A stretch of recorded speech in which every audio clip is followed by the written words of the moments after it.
Hello, all you real estate lovers out there. Today is April the 10th, 2022. It's just after 9 o'clock p.m. here in downtown Toronto. And I'm going to give you this week's real estate numbers in specific for the downtown condominium market in Toronto. My voice is a little husky and sore today. I'm a little bit under the weather, but the show must go on. So what can I say? I'm here with you guys making this happen. So let's get started.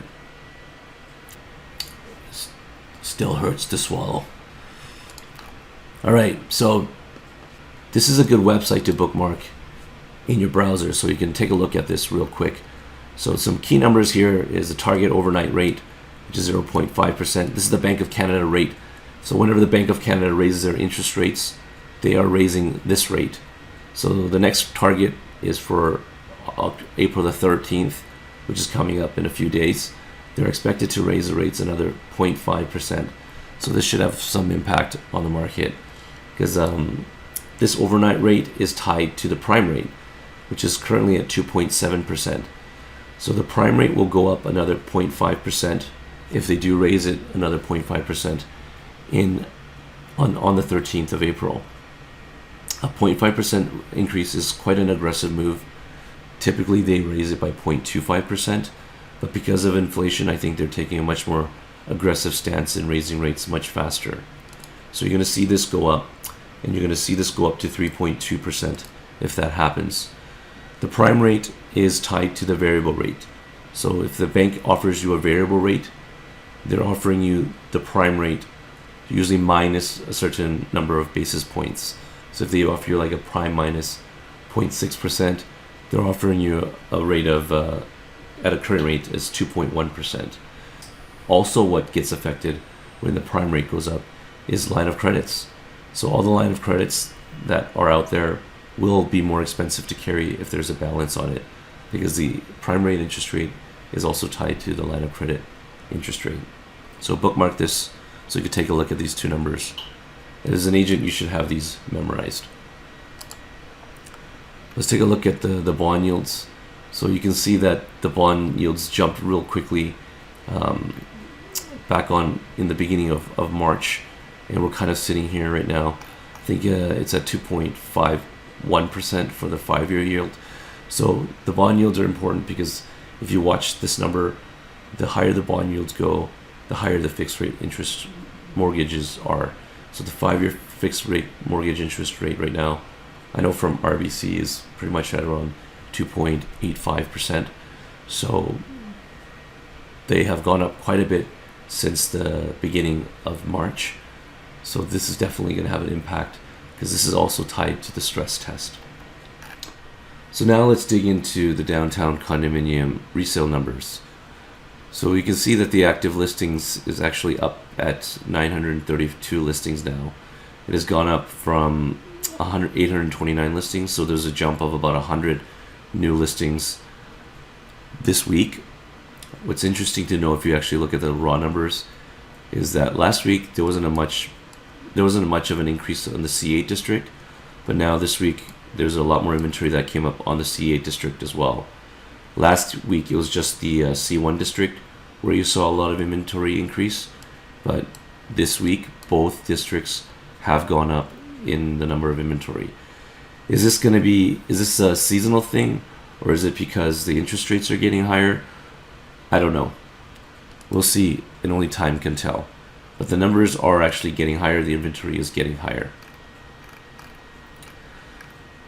If you look at that number of unit sales, so we actually ended up with March having 833 sales, which was a phenomenal month if you compare it to any March previous to 2021. 2021 is an outlier year. We've never seen anything like that before in the history of the downtown market. So it's very unlikely that that's going to happen again. If you look at it right before COVID, which was March 2020, actually this is right when COVID pretty much hit, we had 502 sales, and we had 528 sales in the previous March of 2019. So 833 sales is a lot of sales, and it's a phenomenal number. So we had a really great market in March. Right now, April, we have about 152 sales so far.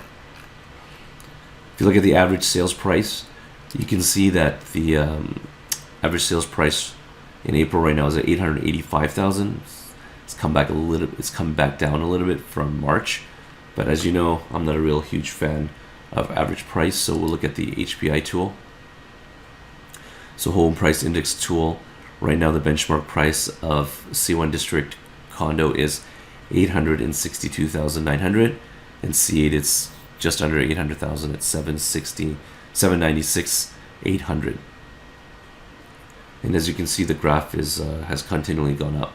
It'll be interesting to see how April plays out, because I am starting to see somewhat of a slowdown in the market. The median prices has been relatively flat over the last 3 months.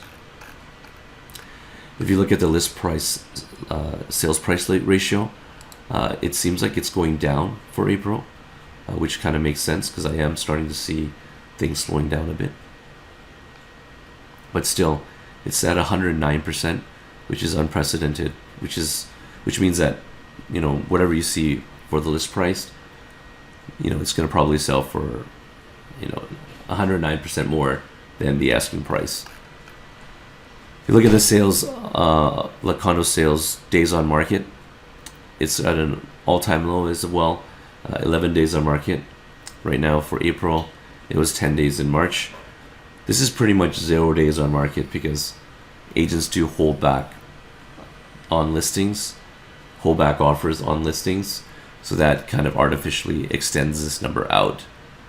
In reality, things would sell instantaneously if they came on the market in such a hot market that we are having today. So now let's take a look at the downtown Toronto condo market for rentals. So as you can see from the graph, the active listings are actually coming down. Again, it's very typical about this time of the year for this to start happening, as the busier months, the moving season here in Toronto downtown is in the spring and summer.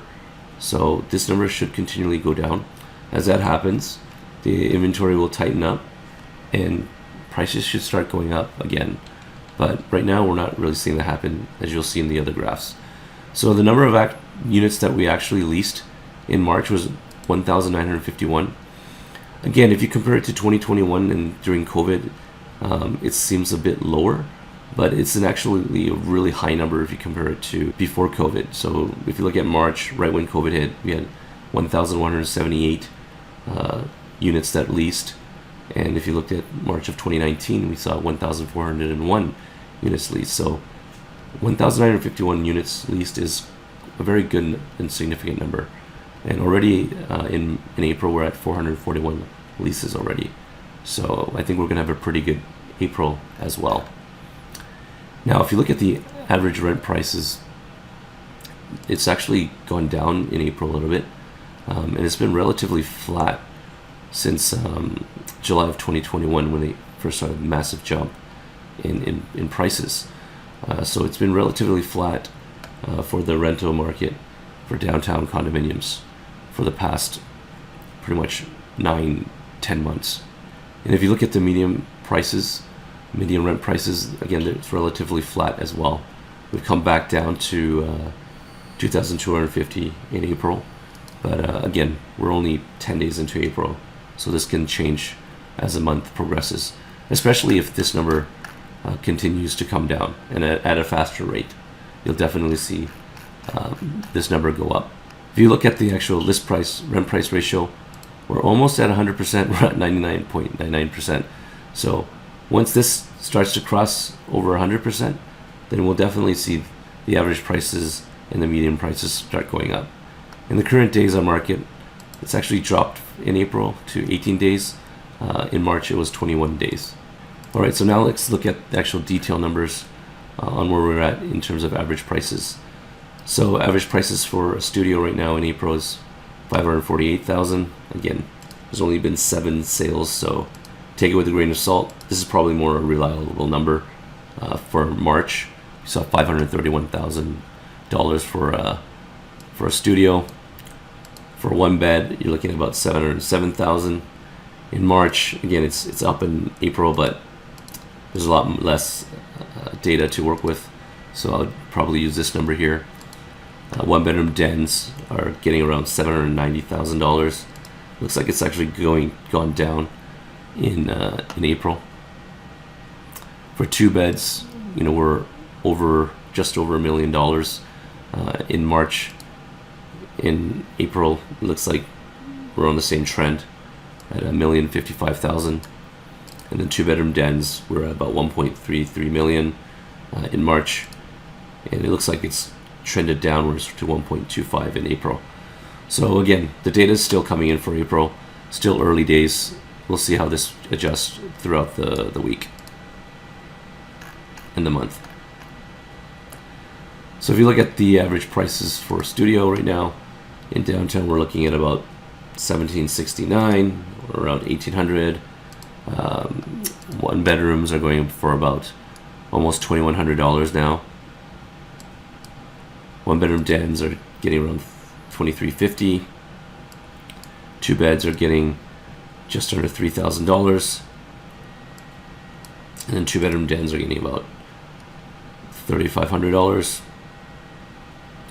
And three beds, again, not much data to work with, so you can use probably something in between these two numbers here.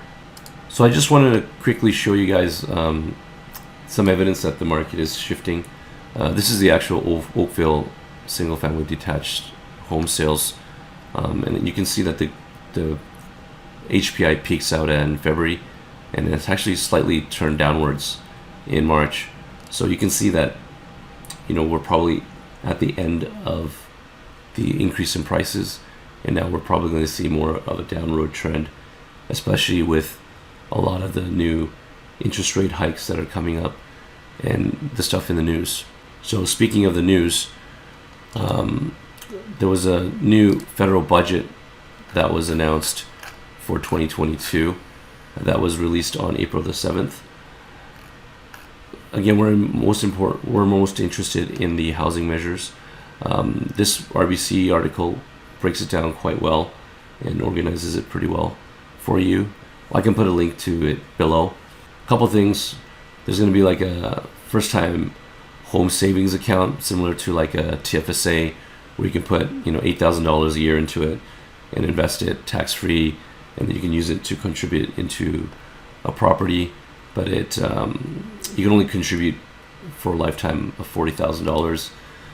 I don't know how much impact that's really going to have to help first-time buyers. Again, it's better than nothing, but I wish they would have made it a lot higher, so then you can actually save a lot more money and save on the taxes and kind of get the motivation, incentive to put more money into here, because I think home ownership is a huge goal of most people, and especially in a market like Toronto, saving $8,000 is not really going to make that much of an impact towards a significant down payment that you'll need to purchase something in Toronto. And they're also doubling the first-time homebuyer credit from $5,000 to $10,000. It's basically a credit of about $750 to you. This is interesting. So they're actually putting in a rule that you can't flip properties anymore. You have to hold it for more than 12 months, or else it's going to be taxed as a business income. So that's going to start from January 1st, 2023. That's definitely going to have an impact, especially on assignments and people who kind of buy and then close and then sell their property right away. This is definitely going to have an impact on those people and those speculators. This is also huge. You're going to hear a lot about this in the news. Ban on foreign investments in Canadian housing. So they're putting a 2-year ban on foreign buyers from buying in Canada, which is kind of ridiculous if you ask me. But again, I don't know how much impact it's going to really have on the market. If I look at my business, probably less than 5% or even maybe even 1% of my clients are foreign buyers. So I don't know if that's going to make much of an impact.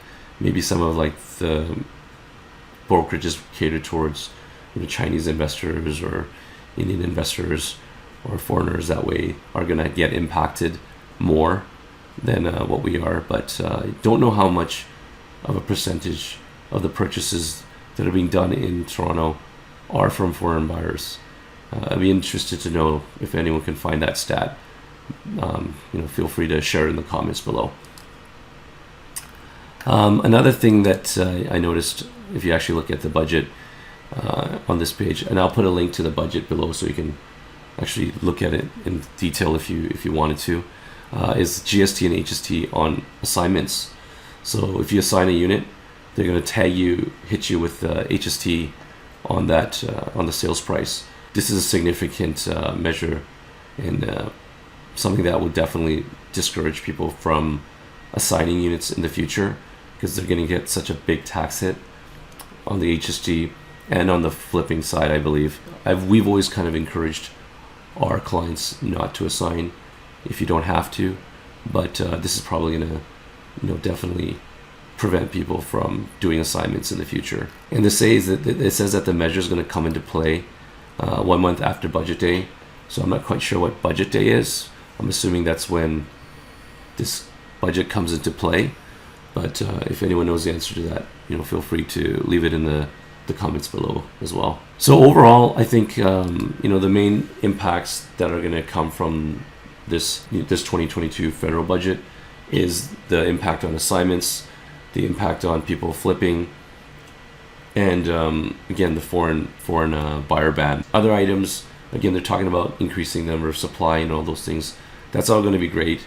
We'll probably see those impacts in the future, but in the immediate term, I think those three measures that we discussed in more detail are going to be the ones that impact the real estate market in the short run, because definitely it's going to have an impact on the pre-construction market, because a lot of people that I'm seeing in the pre-construction market are buying to flip, and I don't know how many of those people are actually can afford to hold for the long term.